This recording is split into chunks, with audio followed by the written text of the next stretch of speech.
નમસ્કાર, હું રચના હિરપરા, કોર્પોરેટર આમ આદમી પાર્ટી સુરત મહાનગરપાલિકા હોસ્પિટલ સમિતિ સભ્ય। આજે સ્મીમેર હોસ્પિટલની અંદરથી એક પેશન્ટનો ફોન આવ્યો કે અમારે ખાસ બ્લડની જરૂર છે।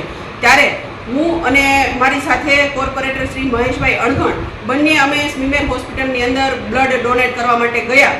ત્યારે એક કરુણ દ્રશ્ય અમને જોવા મળ્યું કે એક પેશન્ટ જેમને બોટલ ચડતી હતી અને એમને યુરિનનું સેમ્પલ આપવાનું હતું રિપોર્ટ માટે, તો એ પેશન્ટ જાતે બોટલ હાથમાં લઈ અને એ યુરિનનું સેમ્પલ આપવા જતો હતો। ત્યારે અમે પેશન્ટને ઊભું રાખ્યું અને એમને પૂછ્યું કે તમે જાતે કેમ જાઓ છો?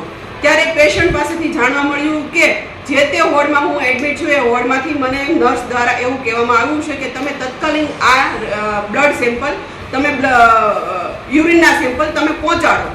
ત્યારે એ પેશન્ટ તાત્કાલિક એ આપવા જતું હતું। ત્યાં આ પેશન્ટને રસ્તામાં કાંઈ થઈ જાય કે કાંઈ પણ થાય તો આની જવાબદારી કોણ લેશે? ત્યારે અમે આરએમઓ સાહેબની ઓફિસમાં ગયા અને આરએમઓ સાહેબને પૂછ્યું કે આવી રીતે પેશન્ટ વોર્ડની બહાર કેવી રીતે ફરે છે અને આ પેશન્ટને કેટલું મજબૂર કરવામાં આવ્યું છે કે જાતે સેમ્પલ લેવા જાય છે। ત્યારે આરએમઓ સાહેબે એવું કીધું કે આ જવાબદારી સિક્યુરિટીની હોય છે।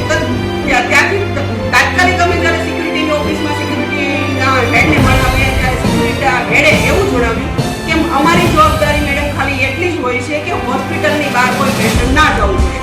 તો આ કોનામાં આવે છે એ નથી ખબર પડતી। વોર્ડની બહાર પેશન્ટ આવી રીતે રખડતું હોય અને ન કરે નારાયણ પેશન્ટને કાંઈક થઈ જાય તો જવાબદારી કોણ લેશે? આ સિસ્ટમ કઈ રીતે ચાલે છે તમે જુઓ કે સ્મીમેર હોસ્પિટલની અંદર આટલી બધી ટેકનોલોજી આવી ગઈ છે કે ચાલતા ચાલતા ચાલુ બોટલે પેશન્ટને ઈલાજ મળી રહે। આવી ટેકનોલોજી સ્મીમેર હોસ્પિટલમાં આવી ગઈ છે।